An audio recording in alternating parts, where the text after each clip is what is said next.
knows no color or city limits. Poverty knows no color or city limits.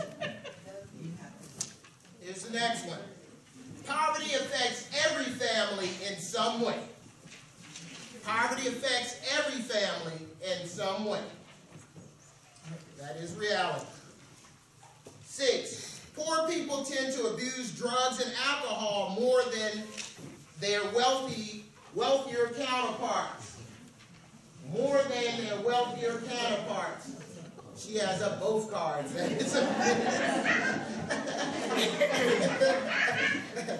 next one.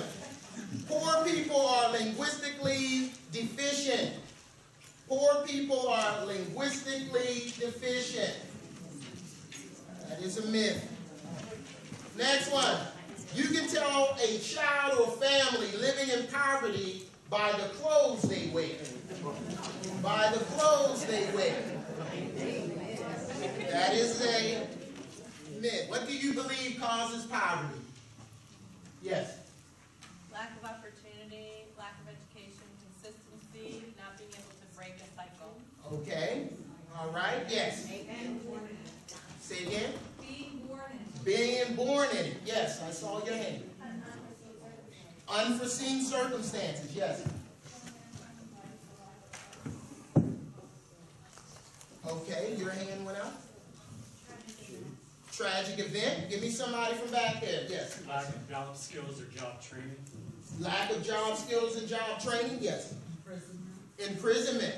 Government shutdown. Government shutdown. Government shutdown. Yes. Sometimes choices and consequences. Choices and consequences. Health problems. Health problem. Everything that you all have shared, you're exactly right. Because when it comes to poverty today, what are some of the causes of it? You have generational, you have working class, you have health issues, you also have situational poverty, where situations change that can take someone from a upper class or middle class and bring them down to poverty. So you're absolutely right. Now, my next question is, what does poverty teach us? Be humble. What does poverty teach us anyway? Be forgiven, be grateful. It's everybody's problem. Survival of the fittest. You all are kind and caring. It belongs to all, definitely. But poverty also teaches us, when you put yourself in the perspective of people who actually live in poverty, some of those people feel that poverty teaches people that you're smarter than I am, that you're better than I am, that I don't belong in the same room as you, that because I am in my current situations, I shouldn't get any help and support. So poverty teaches us both positive things, like the lady said, being humble, being caring, being loving, but it can also teach us, when we look at the world, we live in a world of yin and yang. And what I'm going to take you on today, with this afternoon, is a journey where you're going to be able to collaboratively share your voice and your opinions, but at the same time, we're all going to learn and grow together. It is definitely true that a lot of the characteristics and the things that you mentioned, the attitudes, the beliefs, and the values, they are there. But you also have these families and their children coming into your center.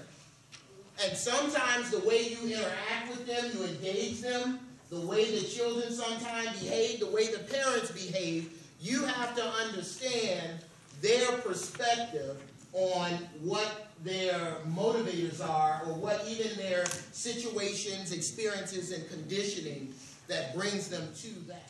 Wayne Dyer says, people don't care how much you know until they know how much you care. And that is so very true.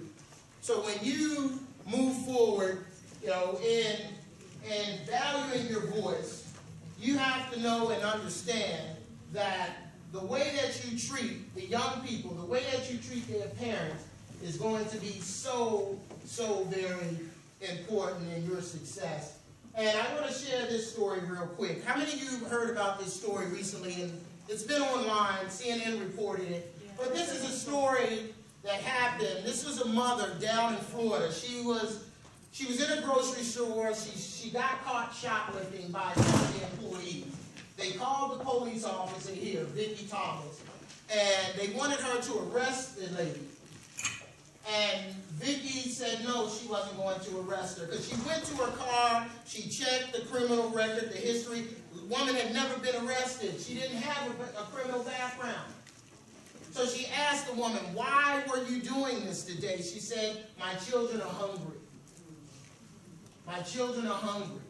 So the police officer went, got a cart, took Vicki around the store. She bought $100 worth of groceries for her kids.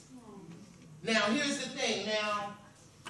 Now Jessica, that's the woman's name, she went to the officer and said, whatever you need me to do, I'll do it. How do you want me to help you? And here's what she told her. It was golden. She said, pay it forward. I don't want you to help me. I want you to do for someone else.